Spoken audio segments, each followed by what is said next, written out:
guys, what's up here? It's Emilio. I'm here with Iron Bat 1993, and just as promised, we are here to talk about Teenage Mutant Ninja Turtles, the movie. 7 months after.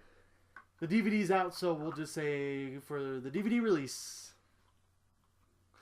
Anyways, this movie. If anybody ever says that this movie was great, I will slap them in the face. And I've already had to do that once, alright? This is not a good movie. It is not in any sort of way. And here's the thing. I went into this movie hoping for it to be good. I thought if this movie is good, then that means the Power Rangers movie will be good. So I went in there with hoping this will be good. It didn't look good by any stretch of the imagination. I had to convince him to go, first of all. You guys heard that many times. Let me also exclaim, the only good thing about this movie was the turtles. The thing that I was worried about the most. For their extremely large size, they had the qualities and everything of a Teenage Mutant Ninja Turtle. For the most part. For the most part. Mikey was a little off for me, but we won't get into that too much. Okay. But I don't like Mikey. I didn't really either. But in the way this movie, that was the only good redeeming quality about this movie. Yeah. And everybody loves to talk. Well, that elevator scene was really good. Yes, because it was the turtles.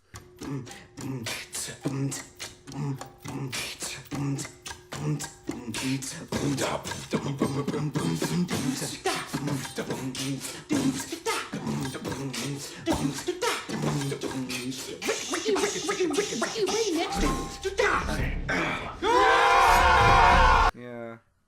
This movie is like, it was about as bad as I was expecting it to be. Honest to God, it is April O'Neil the movie. Not even that far. It's Megan Fox the movie featuring the Ninja Turtles. Megan Fox the movie. That's the best way I can describe this thing. There's There's a scene, I swear to God, they call her Eye Candy. Oh yeah, at the beginning of the movie, they're jumping on the trampoline. As soon as they finish that whole new story, the guy literally calls her Eye Candy, and I turned to him. I'm like, "There's the movie. This is it. That's all this is gonna be, isn't it?" Expression, never take candy from a baby. It's because even babies love candy. Yeah, it was true to form every time they had to, they're calling her hot all the time. It's just awful. Yeah, everybody's constantly referring to how good looking, how hot she is. I'm like, checking her out all the time. Will Arnett. There was even a full scene dedicated to her ass. Yeah, it's not good, and I hate that line, that freaking line that Michelangelo has when they meet up with her. I hate that line so much. They meet up with her, and he says, "Oh my God, I can feel my shell tightening." I fucking hate that line. It pisses me off. Why did you have to put that in there? Oh I will kill anybody. You know what? I'm sorry. I didn't mean to get all ragey on you guys. It was very irritating. It really is. It's Megan Fox the movie. I can't even call. She defeats the Shredder. Yeah, she defeats. Fuck you guys. Oh yeah, something this guy that we finally realized. It's Spider-Man. Yeah. It's Spider-Man. The freaking plot of this movie is straight up The Amazing Spider-Man. It's not even. Yeah. It's not even joking. This is straight up Amazing Spider-Man. I mean, literally, if you look at one, it's a virus that he's gonna send out to so that he can make up a cure for himself. Yeah. Literally the same thing for Spider-Man. It's a virus he's gonna send out. And guess how they're going to do it? On this giant tower up in the very top and have this epic battle. Yeah. And also, I couldn't take Shredder seriously in that outfit, man. I mean... I tried, but man, as soon as he walked out, I thought that was the goofiest freaking thing ever. The only reason Shredder had to be like that was due to the fact that the Turtles were so humongously huge. That's true, yeah. And the suit was just ridiculous in some ways, like knives that shot out and then came back at you. And it's weird. It almost defeats the purpose of what the Shredder was, which was like a master at friggin' martial arts. Yeah. Oh, speaking of martial arts. Oh, yeah, right, yeah. Speaking of martial arts, who the fuck decides to give Splinter a book of martial arts and that's how he becomes a master? Of literally learning from a book. Yeah, I talked to you after. There's yeah, dude, I almost walked out when that happened. You had told me that you had almost walked out, And which is weird because I would have thought that like we were just in it the whole time. I didn't think that you were gonna walk out. I literally I just turned to him. I was like, that pretty much almost killed the whole thing for me. Yeah.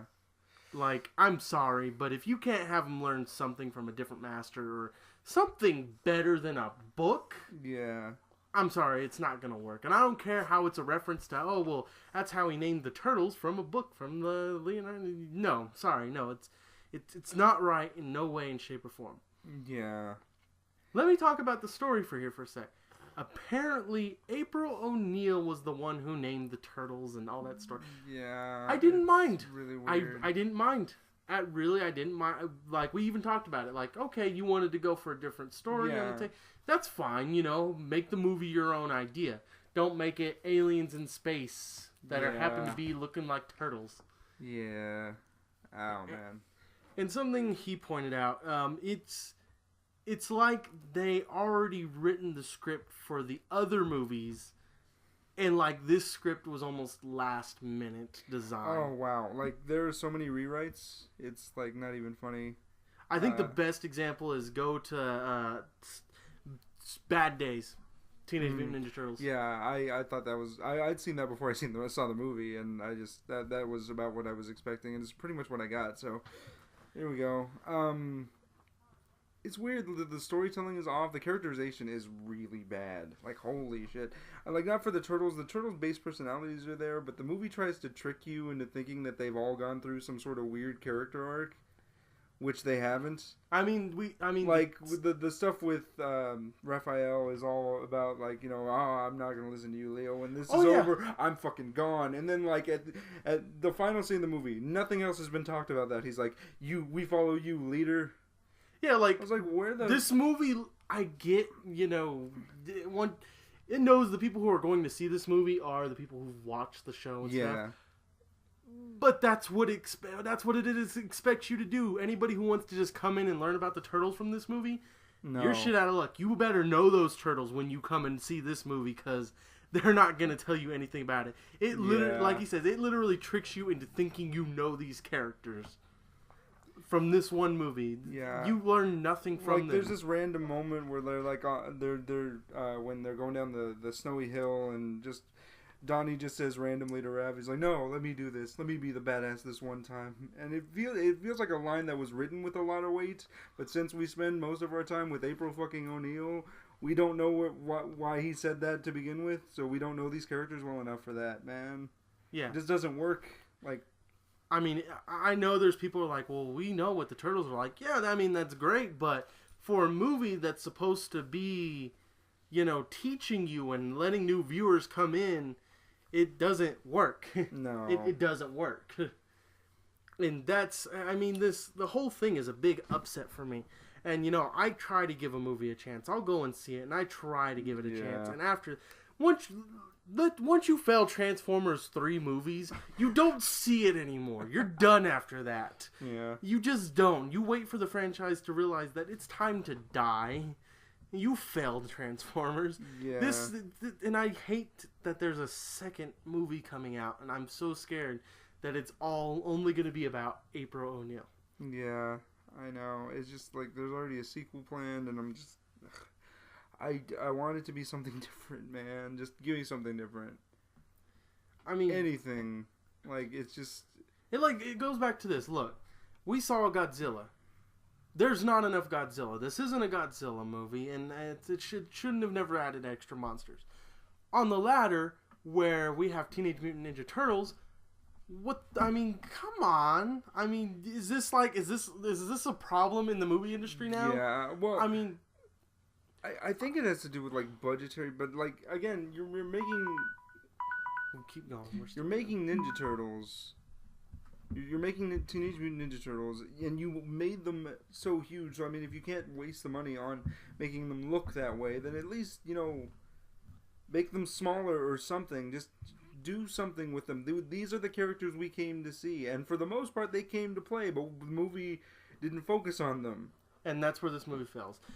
I think Hollywood needs to get it in through its head. If you're gonna do something with monsters, and I'm sorry if you don't have the budget, then try to work around it in some way. I think it's like a problem that, like, the movie industry doesn't think that we'll relate to anybody unless they're actual like people like us, which is why I have higher hopes that the MMPR movie will be better because those are actual people who become superheroes.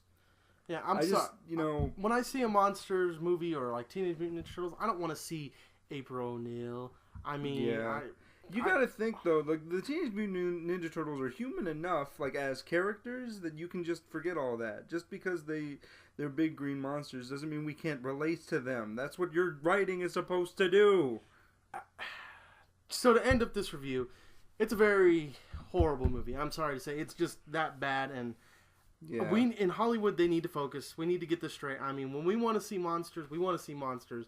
And I know it's the whole Batman thing versus Superman. Yes, we want Batman to win because he's human. But I'm sorry, this isn't the case. These monsters, we know they're torturous. These are franchises that we've built up in over the years, and we already know what to expect, and that's what we want to see. We don't want to see this whole story of where there's not a story of the humans, and it's just there so you can be like, oh yeah, I can relate to that. Yeah, it's the same problem that Transformers has had. Yeah. For a long ass time. Yeah. So, final review. Rent it, Redbox it, if you're curious. I wouldn't even go that far, man. I mean, if you're really that curious, Redbox it. Don't even buy it. Don't spend over anything. If all in honesty, I would say don't even see this movie. Like, show, like, Michael Bay and everybody else, like, if you're not going to deliver what we want, then there's no point in making this movie. They already had an idea of what they wanted it to be, and they didn't get it, so they just made whatever. I'm sorry, it doesn't work that way. I think if you're really curious, try to see if you can catch it on television for free, or maybe at a friend's house. I wouldn't say spend money on this, man. It's not that good for that. I don't even think anybody's buying this movie off the shelves. I mean, I go to Walmart and it's just stocked with it. As for this review, we shall come back and we shall try to review maybe some anime sometime soon. As for that, I'll see you mons next time.